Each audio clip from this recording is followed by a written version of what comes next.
Simple Cyber Defense security updates for February 20th, 2022.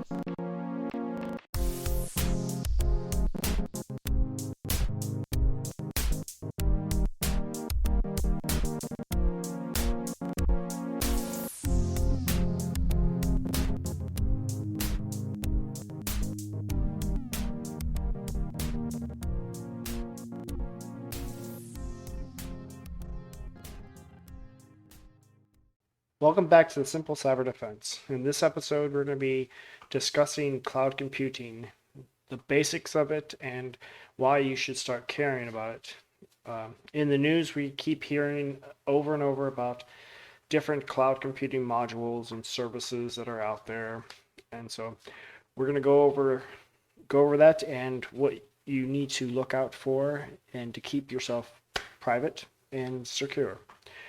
So as always, I'm Carl. Hi, this is Ahmad. And so we're going to get started right now. All right, so basically the question is, what is cloud computing?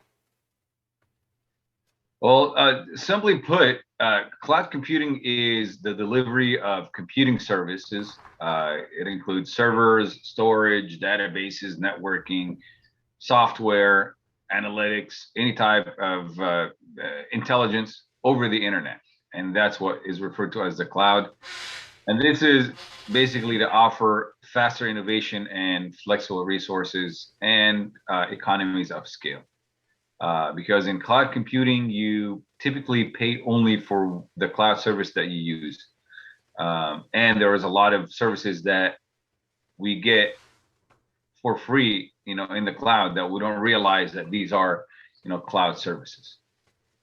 Yeah, a lot of it being like Amazon buckets that they're talking about.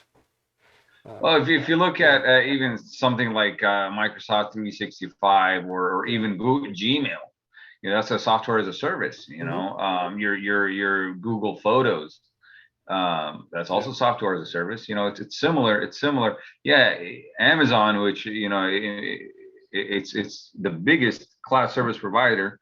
It's AWS, Amazon Web Services, and followed by Microsoft Azure, right? They're the two biggest players, and mostly for in the with a technical perspective. But all of these, and anything that you use or any type of resource that you use but the only thing that you have is just you can access with a web browser and a network connection, internet connection. It's a cloud service. Yeah. Kind of like with Facebook or right. Other social medias out there. That's another example of cloud computing. And right. I know there's a lot of IoT devices that are starting to come around that are using the cloud-based computing, like many security cameras or like many different smart devices that you can use your smartphone away from your house to say, okay, I'm going to turn on the light at this time and whatnot. The back end of all that is using cloud computing to get that to happen. Right. And sometimes some of those services are very secure and sometimes they're not. So it depends on how much money the company that's creating them puts into it. I know like most of the cheaper end devices that are like $5-10 a piece usually don't put as much security thought into it than those that cost like over $100. So the question is, how does this infrastructure work and how can we secure it so that it won't become a threat to us? Well, so before we understand the threat, we need to understand, we define what the cloud is, right? Yeah. As a consumer, generally what we use, and I'm talking about away from being a business or needing any more technical, technically advanced solutions, what we use is typically called is an SaaS, a software as a service, right? The examples that we gave earlier are software as a service. things like we say, Dropbox and Google Docs and Microsoft Office 365. Now you brought up IoT devices, and this is a little bit, it's a subset of cloud computers called edge computing, right? So everything that you work with, so your communication with your camera at home, or which is an IoT devices, or with your Alexa, all these, imagine them like they're on the edge of the cloud. So you're dealing with those devices directly, and then when those devices need to get any updates, or they need to upload large amounts of data, or they need to do any type of large capacity computing, that's when they reach to the servers, right? So now they actually dig deeper, but your communication with the devices is pretty much on the edge. The problem with those IoT devices is they're purpose built, right? So any of the components that are within that make up the IoT device are not made to be very secure, right? And because also they're only purpose made for one thing or a few things, they're very easy to overpower, right? That's number one. Number two is, when we talk about the cloud, there's something that's very common in the cloud, which is called a shared security responsibility, right? So your cloud service provider is responsible for anything that's in the cloud, right? So how the communication between the edge device and the cloud, or the server and the cloud, how secure that is. But your communication with the device is your responsibility, right? Yeah. So if you don't apply any security principles, and you don't follow, the basic common sense to secure your communication with that device, it's very easy for someone to circumvent that and gain access to the cloud, right? And gain access to the data that's within the cloud, because humans are the weakest link when it comes to security, right? We can apply all types of technical wizardry to protect our data and to protect our cloud devices or cloud services. But if we don't apply them, or we don't gain the knowledge to apply them, that's when everything will fall apart. And 99% of attacks will begin because of that human factor, right? Yeah. And because, say, most of the data breaches start with compromising a human to get them to do something that they won't normally do, like either click on a link or open an attachment and all that. So the same goes with the cloud computing too. Basically, the cloud will do exactly what you tell it to do. And if it's not configured properly, someone could take advantage of that. And again, like you said, it depends on who's in control, who's going to be responsible for it, either the end user or the service provider. And unfortunately, if the service provider is in control of that, it's kind of hard to protect yourself. So you have to do a little bit of due diligence to see, okay, are they responsible enough? Have they been in the news a lot about data breaches or things like that? Like T-Mobile, who had 6 data breaches, and within a few years, I would say pretty much you should probably stay away from them.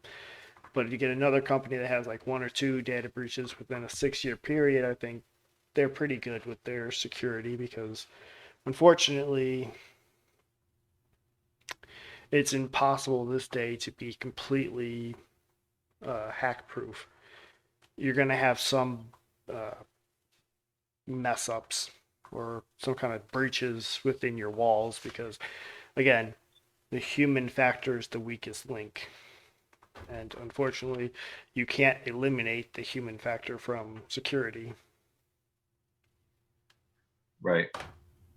And you mentioned the T-Mobile breaches, right? Mm-hmm. And even if T-Mobile itself is not a cloud provider, right? Because a cloud provider is pretty much is an organization or a person that is responsible for making the cloud service available. Mm-hmm. they are 90% of the time, companies like T-Mobile are called a cloud carrier, right? And they're the organizations that have the responsibility of transferring data. They're kind of like an intermediary, right? And they provide that connectivity to transport cloud services from the provider to the consumer, right? And we know that from precedents, we know that these companies are not, they're not very secure. So yeah, there are a lot of hands in the pot when it comes to cloud services. But in reality, it still is the more secure alternative than having things, on a private cloud at home, or if you have like a network storage device at home. Yeah. Because remember, it's not just confidentiality. When we talk about cybersecurity, there are the three pillars, right? It's called the CIA triad, right? Which is confidentiality, integrity, and availability. So yeah, if someone was, if you were to suffer a breach through a cloud carrier, when your information is being transferred, from your computer to your cloud service provider, and you may suffer that breach and your information may be exposed, yeah, you may suffer that confidentiality. It may suffer. But let's say you have that same, you don't have any safeguards at home, and you have all your important documents and your important pictures and your music and all that on your network cloud storage at home, and then that gets corrupt, or you lose power, ransomware. or yeah, or any of that. So, or someone can steal it, or someone can go in there and change the data around. So yeah, we may, by working with the cloud, some of the confidentiality may be put in jeopardy. But if you don't use it, you're jeopardizing confidentiality, integrity, and availability. Yeah. Right. And when we talk about especially availability, when it comes to the cloud, if your usage becomes more, then there's something that's called elasticity, right? So you can have 100 gigs on your Google Drive, but the next day, no, I need 150. Well, you pay the $299 a month, and now you have, without having to go and buy another drive and transfer data and all that, it gets bigger, right? And there's also, let's say one of the servers fails where your stuff is at. Well, you won't feel it, right? Because there's redundancy. So Google will have your files or documents on a few servers. If you were to pay for that and implement it yourself, you need a lot of technical knowledge, and you need to invest a lot of money. A ton of money. Right. So that's, it's the wave of the future, right? You'll see a lot of organizations that they're moving their operations into the cloud, right? Yeah. Even the federal government, right? The federal government uses what's called the private cloud, right? Which is a cloud that's solely for the use by one tenant, which is the federal government, right? Yeah. Because there are some threats if you use another type of cloud architecture, which is or a cloud deployment model, which is a public cloud, right? And there's another one, it's a community cloud, where you get, let's say, we are in a few cities, and we're like a couple of biotech companies, and we want to share resources, and we don't want anyone else with us, so we can have what's called the community cloud. The only people in that type of organization, or that type of organization type, will have access to that cloud, right? So, or it is the wave of the future, right? That's where everybody's moving, and you'll see, for example, you brought up IoTs, and if we talk about 10 years ago, you would have your Windows PC or your Apple PC, and I need to have this many gigs of RAM, I need to have this much CPU capacity. Now all you need is a Chromebook and internet access and a web browser, and then with that you can fire up a virtual machine in the cloud, and then you can do things on that or even a Raspberry Pi, right? Yeah. And you can do things on that you can do on a server, just by having a wireless, just by having a web browser, right? Yeah. And also the newest, one of the newer things going on, like cloud gaming, where you could rent a computer online to game on it, it will have like really high powered graphics and all the RAM and whatnot, and then you'll just play your games on there and then shut down your computer afterwards, and then someone else would rent that same server and do the same thing. Um, so it is kind of interesting how the future is being more leaning towards cloud computing. There's even rumors about how many operating systems may turn more to cloud-based instead of having an operating system installed on your computer. You basically have like a shell computer, kind of like a Chromebook, and then go online and do all your computing through the cloud instead of having everything installed on your local computer. It would be interesting if that does flush out, because then it'll open up a whole new world of different responsibilities and maybe more risks or less risk depending on how it's structured. So the question that I guess we have to answer is, how can we secure ourselves so that we can limit the impact of cloud computing so that it's not a catastrophe every time, or we're not sitting there worried about, okay, is my data safe or is it going to be compromised or things like that. Well, so number one is, choose a reputable cloud service provider. That's Yeah. number one, right? Remember that when we talk about this, if something is free, then you are the product, right? If you're not paying for it, then you are the product. So, something like, okay, use Google, use AWS, use Windows Azure, use Dropbox. All those are reputable companies, right? There are other companies who will offer you more, but understand that they may not be based in a location where there's any privacy rights. Okay. Personally, when I look at a software, I like to I kind of lean towards European software Yeah. companies, right? Why? Because the GDPR is a lot more strict than what we have here in the United States. I live in California. We have very strict rules here, but a lot of companies, even though they're based in California, they don't incorporate in California, so that Yeah. some of those rules don't apply to them.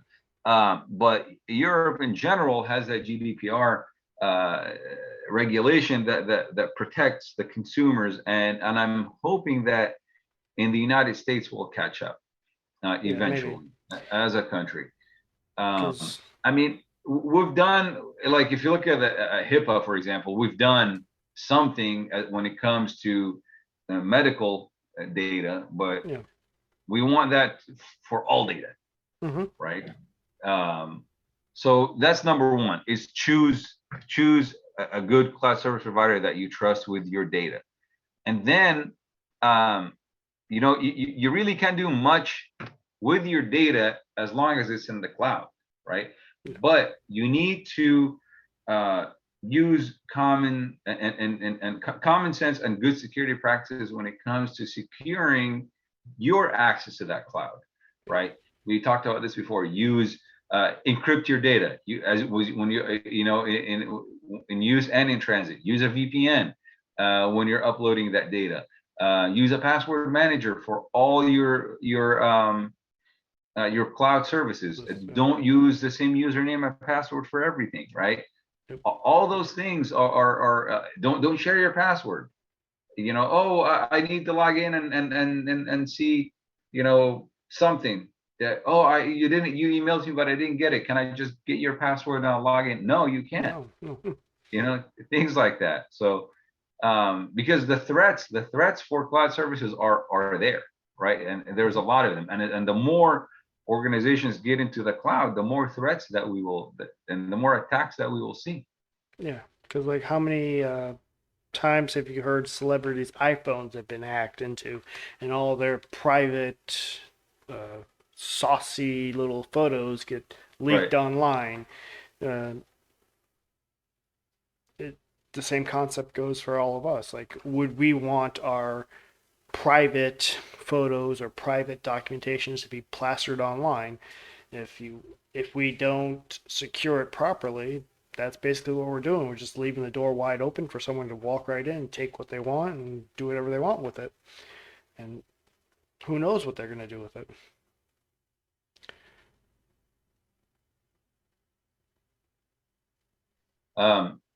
That's, there's another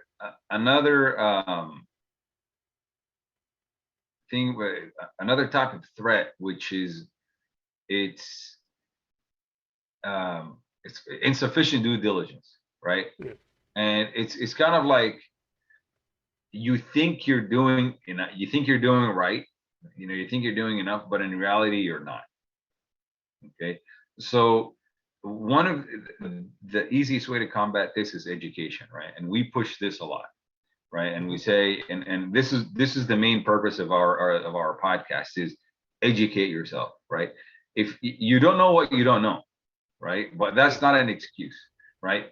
You need to learn, right? If you are going to be using your information, if you are going to be sharing information, if you are going to be on a platform, don't just be like any other end user, and understand what you're doing. Don't just really, practice due diligence when it comes to your data. Yeah, and most of that comes down to account uh, auditing. Like, okay, how many of these accounts do I actually use? How many of them are just there just because? And if you're not actively using it, there's no reason to have that account. You just shut it down and be done with it. And also another thing is to audit your passwords and say, okay, are these found in the have I been pwned type databases? Right. If they are, immediately change it. If not, Right. then you're safe to go with it, as long as it's a complicated enough password where it has the uppercase, lowercase, special characters, more than, I would say, 12 characters long at the minimum. But Right. and just make sure you don't have any personal data in there, like don't use anniversaries or birthdays or your pets' names, because those are easy to find through social media. And also go through your social media also and to see how much have you been sharing, and the privacy settings on there. Like, do you have everything set to public, or do you have some controls on there say, okay, only certain people can see about it? And the best thing I could say about social media is the less information you share, the less information the hackers have to try to compromise your cloud services. Because if they don't know much about you, they can't guess what you're using for passwords or usernames or anything like that. Yeah. And your PIN numbers. Yeah. Mhm. Always constantly keep an eye on those PIN numbers. Yeah. So, it's so to close with, like, this is not doom and gloom, right? It's how do I protect myself, right? Mhm. In the cloud. And very simply put, there's a few steps. If you think about it this way, number one is the applications that you're using. Make sure that the applications that you're using on your hosts are secure, unpatched, and up to date. Make sure that number two is your information that you're sharing. If you don't, if it's not necessary, don't share it. If you are going to share it or move it from one place to another, make sure it's encrypted. Um, Number three is management, right? Management of what we just talked about is your access credentials and your passwords. The fourth is the network that you're on. So am I using a secure network, or am I just using an open, Starbucks network? Or I'm not picking on Yeah. Starbucks or anything. I'm just because I was just there. But am I just using an open network, or I'm just driving down the street and I found an open network, an open Wi-Fi, Yeah. and I just decided to log on. So make sure you're using a secure network. Make sure that the computer that you're working on is legitimate. It doesn't have any backdoors on it, right? Um, uh, any storage, any files that you have stored, any backups that you have, make sure all that is encrypted and it's sitting behind a firewall, right? Or And it's totally very offline. or offline. And no, but I'm saying if you're using the internet and all that stuff is built in your Windows. I mean, Windows has done a great job, starting Windows 10 with the security, with their security, or having the firewall and your security control center and all that. Use it and make sure that stuff is. If you get that little red shield on the bottom right corner of your screen, handle it. Don't just Yeah. let it sit there for months on end. And finally, and this one is and I'm guilty of that, is physical security of your computer, right? If someone were to break into your house right now, is your computer locked down, right? Can they walk out with your laptop? If you have a laptop, put a lock on it on Amazon, $5, lock it to your desk or something, so that it just doesn't walk away. And again, just these are very simple steps, but really all it takes is just a little bit of education and common sense. Yeah. Well, there's a reason why it's called simple cyber defense. Yeah, Because it's these simple things that we can all do that will protect ourselves. A lot of people see cybersecurity as this complicated, big thing that you have to do, but if you just break it down to the bare basics, it's just these simple steps that you have to do. Like, the complications come when you get into large organizations and you're trying to protect billions of different computers and a lot of different data flowing around. But if you're just worried about yourself, it's very simple to do that. Well, honestly, Carl, even if you look at big organizations, right? How many frameworks that we have out there from and standards that really simplify and put step by step what you need to do. Yeah. Even for security admins or system admins or network admins, they're doing the same thing that we're doing on our single computer here, except on a much larger scale. Yeah. Right. But it's really it's just like you said, it's a simple cyber defense and it's common sense. Yeah. Right. So I guess we'll wrap it up with that, and hopefully everyone's learned something new. And remember to keep your data safe. Encryption is your best friend. Strong, complicated passwords will definitely protect yourself more than you think. And just keep these simple things in mind. And when you are using cloud computing, just try to use reputable companies, like we said. And then with that said, we'll close it up and we'll see you in the next one, where we're going to be talking about wireless configurations and security. So we'll see you in the next episode. Thanks for listening to the Simple Cyber Defense Security Updates. Join us next time when we dive into more security issues, and make sure you subscribe to the podcast so you never miss an episode. Plus, if you have a topic suggestion or want to support the podcast, stop by our website at simplecyberdefense.com.